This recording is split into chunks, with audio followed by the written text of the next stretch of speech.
As Matt said, I'm John Burns. I'm the project manager, product owner for the Lake Tahoe Info platform on the consultant side, and also for the other versions of the project tracker that we're working to expand to other communities. So the story that I want to tell is to kind of bridge from what we've done working with Gene and the TRPA to where we're at now with Brittany and the resource conservation districts in the state of California. And I think this is a really remarkable story from my personal perspective, that what we've been able to do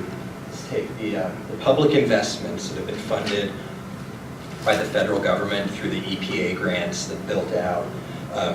both this tool and many of the environmental improvement projects in the Tahoe region, and take that investment, that public investment, and recognize that what we built in Tahoe is really more broadly applicable than the Tahoe Basin. And so we started here, and we've taken this investment that was intended to keep Tahoe blue, and we're now using it to track projects and program accountability for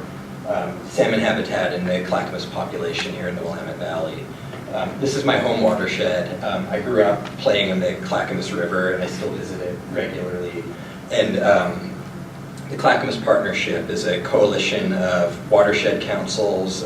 water providers, power generators, Portland General Electric, and then some other nonprofits and government agencies in the Clackamas Basin who are now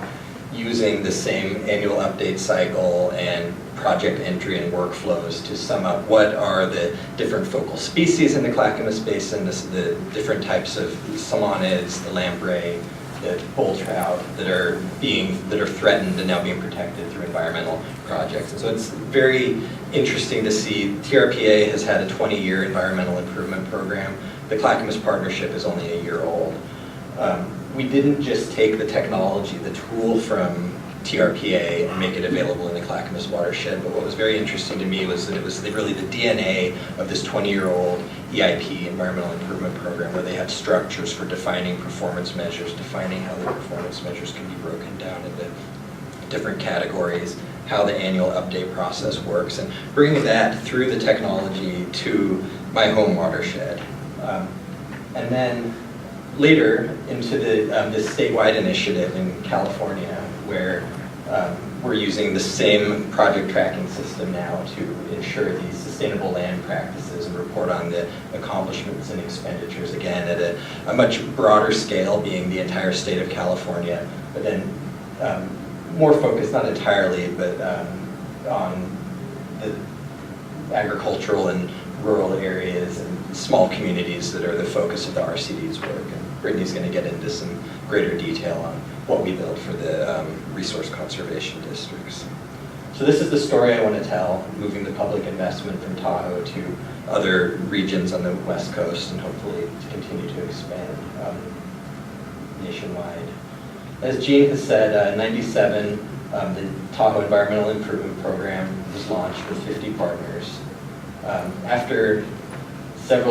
a decade of wrangling spreadsheets,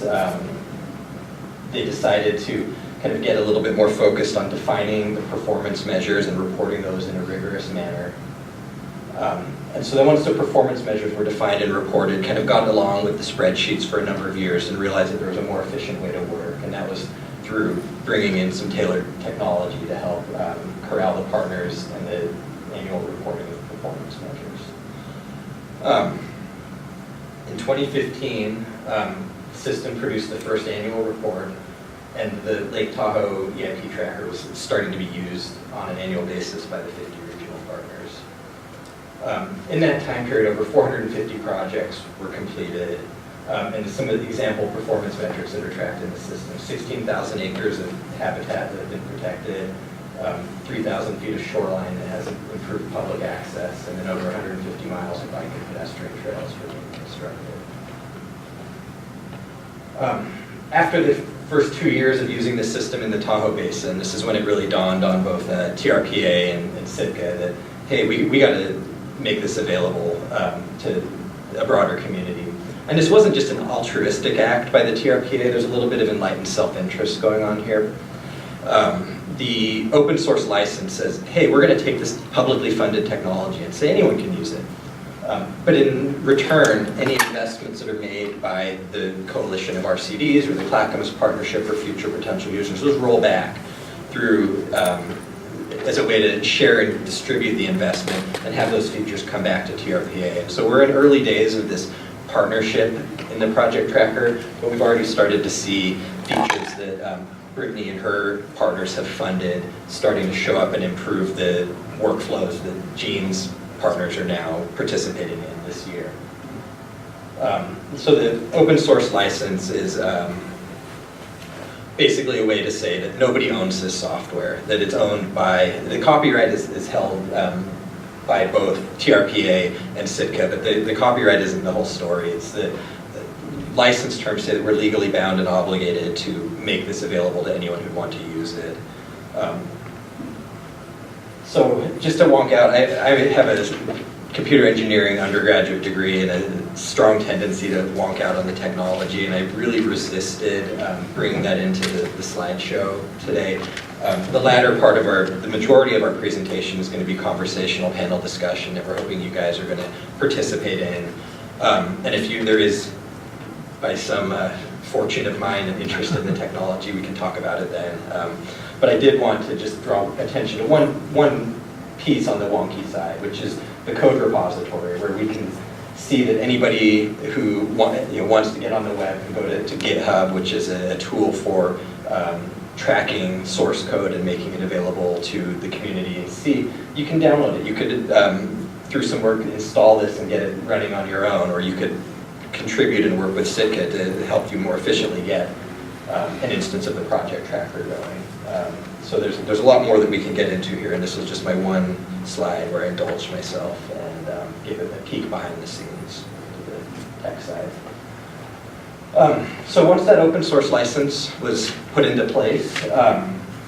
we began then looking for folks to work with who might be interested in standing up their own version. The Clackamas Partnership came first in early 2017, and then later on in 2017, this coalition of RCDs got their own version up and running. And